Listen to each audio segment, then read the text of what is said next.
Antes de começar a falar especificamente sobre o conteúdo do curso, como eu organizei, a lógica utilizada, eu gostaria de falar um pouquinho como foi a minha história com a iridologia.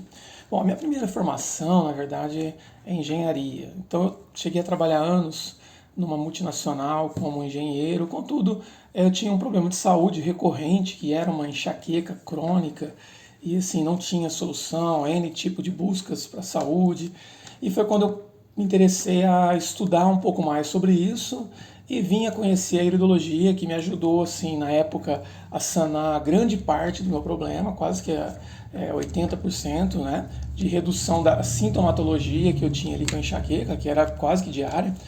E posteriormente eu me interessei por essa temática, né, e vim a estudar. Fiz uma graduação aí em farmácia, me aprofundei um pouquinho em farmácia clínica, gostei bastante da área, adquiri uma farmácia de manipulação, que hoje já tem alguns anos, né, com um time já legal e alguma experiência também, né, nessa área magistral. E tendo todo esse embasamento, eu consegui ficar livre da minha enxaqueca graças a esse conhecimento, né? E decidi montar esse curso com uma estrutura diferenciada. Porque quando eu comecei a estudar esse tema, essa ferramenta fantástica, eu tive muita dificuldade, porque é um conhecimento, vocês devem já ter percebido isso, muito disperso. Então você vê um assunto sobre OPI, ao mesmo tempo fala sobre lacuna, fala sobre terreno biológico, fala sobre algumas patologias, fala sobre intestino, fisiologia da íris, anatomia da íris. Então é difícil você conectar todas essas informações para colocar em prática. E uma outra dificuldade que eu tive foi na parte terapêutica. Tá bom, agora eu sei avaliar, mas o que eu faço com isso? Então, quando eu montei esse curso, foi pensando em uma maneira mais lógica, menos informações dispersas o possível, para facilitar o aprendizado ao máximo, tá bom? Pelo menos essa é a maneira que eu enxergo. Eu gostaria de apresentar isso para vocês aqui. Bom, então eu enxergo o seguinte, uma sobreposição de camadas à avaliação iridológica. Então a avaliação iridológica a gente vai usar dos diversos temas para fazer uma anamnese e posteriormente cruzar essa anamnese com as queixas, com as considerações do interagente, e aí sim elaboramos um protocolo assertivo. Bem, então eu enxergo a análise iridológica de uma forma resumida, claro, com esta visão ilustrativa que a gente tem apresentada na tela. Então, inicialmente, a gente avalia a constituição, a base genética geral desse indivíduo. Posteriormente, eu avalio a diátese constitucional, e aqui eu ainda estou falando de íris, né?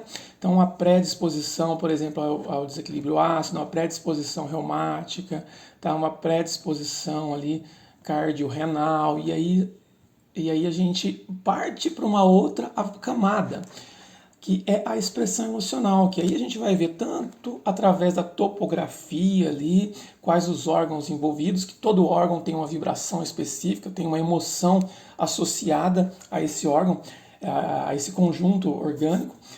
E também avaliamos a diátese da OPI, que está muito ligado, eu enxergo com a produção energética, com telômeros, com a capacidade de replicação celular e também ao estado vibracional geral desse indivíduo.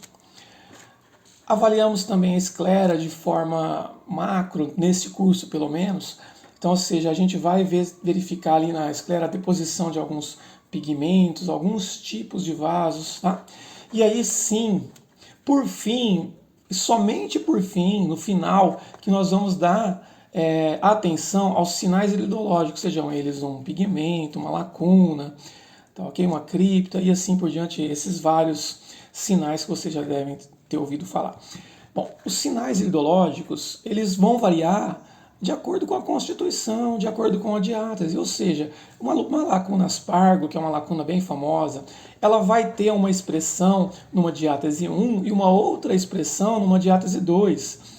ok? E num terreno de fragilidade glandular ou um terreno de tecido conectivo frágil, ela também vai ter uma outra expressão. Então não basta olhar o sinal especificamente, nós temos que nos atentar ao terreno orgânico. E é claro que além disso, a gente não tem como saber a vida, os padrões de alimentação, os padrões de pensamento, ou seja, toda a epigenética que envolve o interagente, tá bom? Então eu organizei o curso desta forma e acredito que fica uma forma mais simples de entender, porque a análise ela é multidimensional. Mas se você não tiver uma visão de como encaixar essas pecinhas, o conhecimento realmente não integra. Bom, então eu dividi o curso em 4 etapas, sendo que a primeira etapa, a etapa de introdução, a gente vai abordar conceitos gerais, conceitos de anatomia, embriologia, mesmo um pouco de história da iridologia, a ética, né, na iridologia, os cuidados que tem que ser tomados, legislações associadas, né, à terapêutica, a relação do iridólogo com outros profissionais da área da saúde. Vamos falar um pouquinho sobre equipamentos, né? Esclerologia básica, como fazer uma avaliação de forma geral e falar bastante sobre diáteses iridológicas, né, associadas ao OPI. Okay? Num segundo momento, eu vou abordar um pouco mais do cérebro. E a ideia é um equilíbrio, né, cerebral, é um equilíbrio energético desse organismo, mas não é somente equilíbrio cerebral, é equilíbrio também psicoemocional, tá bom? Vamos falar um pouquinho sobre a pupilologia, ou seja, alguns sinais que a pupila ela pode indicar para a gente, ela reforça alguns outros sinais, tá? E aqui sim, um dos temas que eu mais gosto, que são as constituições iridológicas, que traz para a gente como esse organismo funciona, onde estão os órgãos de choque, os órgãos mais fortes, que a gente não precisa olhar com tanto cuidado, onde está realmente o desequilíbrio raiz. Bom, a gente vai ter também o curso dividido no setor intermediário, no qual a gente vai falar sobre o intestino. A gente sabe hoje da importância do intestino, a produção de alguns neurotransmissores ali no intestino, né? Nós vamos falar aqui sobre lacunas também, e aqui sim já cabe esse conhecimento, porque você já vai ter a base do conhecimento prévio que te permite colocar uma lacuna e interpretar ela dependendo do terreno biológico do indivíduo. E não somente aquela análise engessada no qual cita uma lacuna, aspargo é Y. Não funciona assim, eu não enxergo a iridologia desta forma. Eu acredito que tem vários fatores aí que podem influenciar, né? E esses fatores são abordados nas etapas anteriores do curso, tá bom? Vou falar aqui nesse curso intermediário também sobre as áreas do cérebro. Cada área tem a sua importância, né, alguns eixos que a gente analisa em iridologia, o famoso eixo HPA e assim por diante.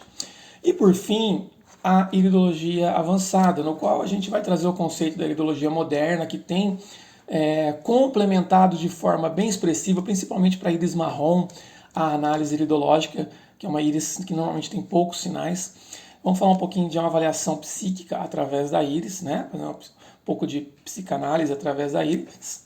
E, por fim, o equilíbrio bioenergético, no qual eu vou falar um pouquinho sobre a coluna, que é uma extensão do sistema nervoso central, né, distribuindo para o sistema nervoso periférico.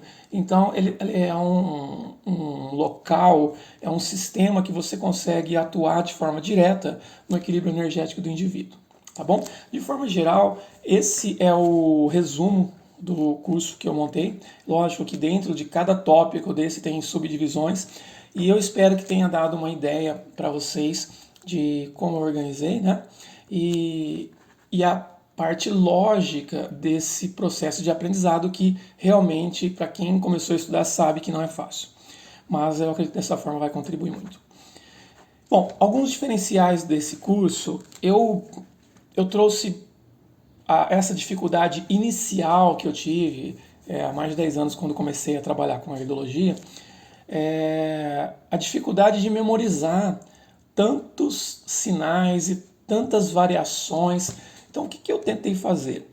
Eu tentei sintetizar ao máximo isso em planilhas, em materiais que me facilitassem a pesquisa durante a consulta mesmo. Eu chego a abrir a pasta, né, quando eu não lembrava, assim, não tinha ainda integrado o conhecimento, na frente do cliente, lia junto com ele. Isso não é nem um sinal, assim, na minha opinião, de desconhecimento. Na verdade, é um sinal de respeito, que você está mostrando para ele ali que você está dedicando o seu tempo adicionalmente ao caso específico dele e reforçando o sinal que eu estava ali analisando e colocando isso em um contexto geral. Então essas planilhas que eu montei é um diferencial do meu curso e que facilitou bastante, principalmente o início ali da parte clínica mesmo, né, da iridologia, tá bom?